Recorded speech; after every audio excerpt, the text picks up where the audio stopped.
Салам достор, биз Кулунду айландабыз. Лейлек дегенде мамлекеттик ишмер Исхак Разаков лейлек күрөшү, курбатылган өрүгү жана ошондой эле лейлек килеми эске келет.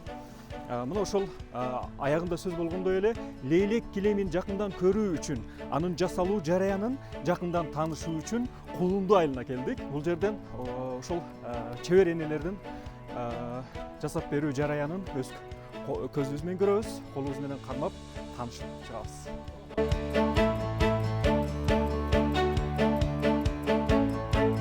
Мен биринчиден сиздерге азыр ошо килемдин кантип жаралышын айтып берейин.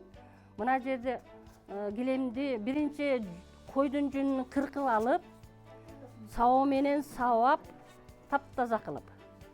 Жүндү ийирип бүткөндөн кийин томолок кылып түрүп туруп, анан кийин менен калаба кылып, апаларыбыз ошондой путук эле калаба кылып жүргөндө ошо мезгилде. Калаба кылып, анан муну түрүп бүткөндөн кийин ыранга салып, анан түрдүү түстөгү килемди чыгарабыз. Калаба кылып бүткөндөн кийин мына жүгүрөбүз аштамага. Эришти жүгүрөбүз, дагы ар бирини жүгүрүп бүткөндөн кийин мынаны күзүктөйбүз. Күзүктөп бүткөндөн кийин баягы жипти эсиптеп туруп, ошого кайсы ар эле туш келет. Ошого каратып анан биз килемди байлайбыз. Байлап бүткөнүбүздө анан аркакты салып туруп, токмок менен уруп, анан кайра дагы үстүнөн байлаш бүттүп, анан токмок урабыз. Байлап бүткөндөн кийин муну байлап бүтүп, муну түрүп мындай тартканыбызда мынча калып кеткендери катуу болот да, килемдин аркасы сунуп түшөт. Биз биринчи ошо апаларыбыздан калган мурас да, эми ошону жогото койбостон, мен ушу чоң энемден өзүм үйрөнгөнмүн, 3-класста килем сокконмун. Ошо жеңелерим үйрөтпөсө дагы алар абитке чыгып кетсе, колумду үйрөтөм деп байлап кетип калат эле. Анан алар мени чыгып урушат эле. Деп ошентип жүрүп анан үйрөнүп алдым килемди. Байлап көрөсүң, мына бул эркеги болот, мына ургачысы болот, ошого мына мындай кылып чалып байлайсың мынакей. Мындай кылып. Мына экөөгө. Эки жипти алганда бирөөсү эркеги, бирөөсү ургачысы болот. Мына эки жипти алдыңбы? Мына бул эркеги болот, үстүдөгү. Анан мындай чалганда бул ургачы болот, мына бул жип.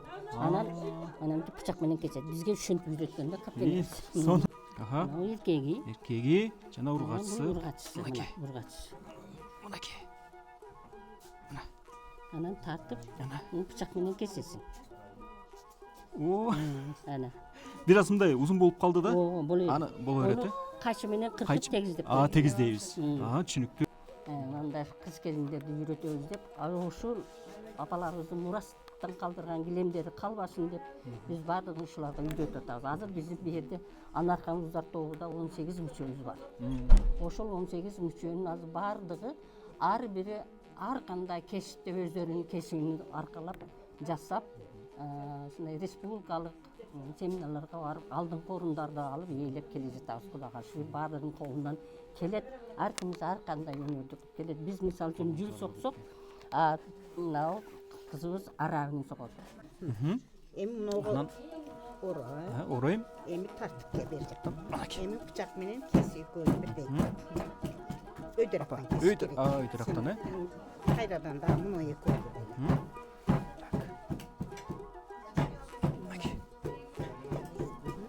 Ошондо муну экөө бир, муну кармабай эле кой. Муну кармайсың.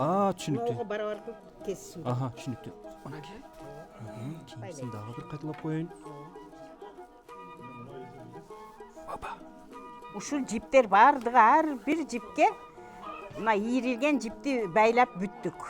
Эми аркага өткөзөбүз. Мына. Муну чалыш дейт. Мына жиптер менен бири-бири менен алчыланып турбайбы? Ошону чалыш деп коебуз. Азыр чалыш бар.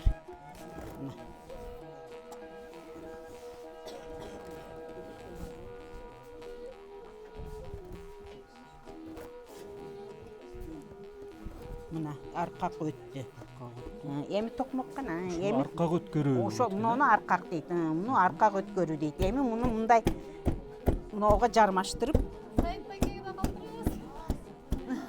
Мен да чалып коеюн. Сага, макул. Бул эмне деп аталат? Токмок дейт. Бул токмок менен ошентет. Токмок. Ошондо бир катар түйүп чыккандан кийин анан аркак өткөрүп чыгат экен, Эми муну мындай тартат жиптичи. Мындай кылып тарт. тартканыңда мына килем асты жакшы болот да. Арт жагы бышыкталыш үчүн экен. Бышыкталат. Мына жиптерге жармашып калыш үчүн арты.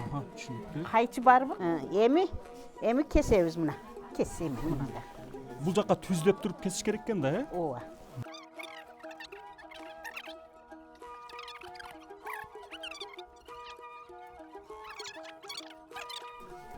Токмокту мындай тескери кармап алдың. Тескери кармап алдым. Мындай урат. Мага берсең, мынандай кылып урсам, мына. Мына токмоктош. Ошентип ур. Токмоктош деп мына ушуну айт.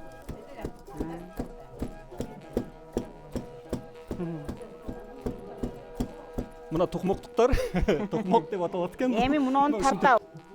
Азыр мисалы үчүн окуучу кыздарыбыз билбейт. Анан келиндерибиз деле билбейт. Эми ошолорду силер эметкиле үргөнгүлө ушул кесип калып кетпесин деп айтып, ошолорго үйрөтүп жатабыз да. Эми биз деле кичине дагы азыр жакшы элебиз. Эми карысак мүмкүн көзүбүз көрбөй калаттыр. Жакшы мына жиптерди дагы көзүбүз жакшы көрбөй калса, мына оймолорун жакшы түшүрө албай калабыз да. Көрсөттүм го сага. Мына түктү көрсөттүм. Муну жипке байлап, кайчы менен кыркып көрдүң, Ооба. Ошолордун баардыгы жүндү түк менен байласың. Муну жүл килем деп коет. Жүл килем. Жүл килем. Энди жанагы бер жака өткөндөгү арааны курганбыз.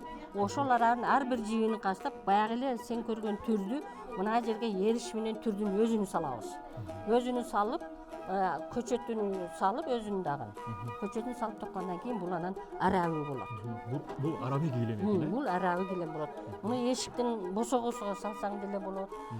Любой жерге салсаң боло берет. Эми кандай кылып дорожка кылып мындай дивандын астына кылсаң деле болот.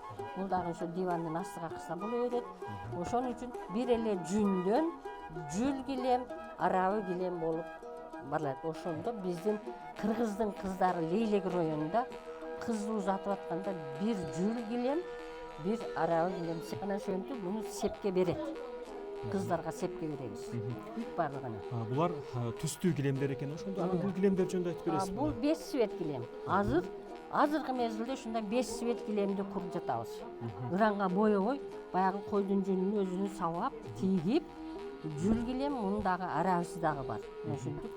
Демек табигый Эң өңү менен өзү койдун жүнүн кыркып, жууп, тазалап, агыны ак, көгүнү көк, кызылын кызыл кылып, ушинтип азыр килем согуп кыздарга үйрөтүп атабыз. Демек ушул табигый өңдөө жасалган килемдер азыр аябай мода болот. Азыр содага үйдөн кыздардын үйдөн эле алып кетет азыр.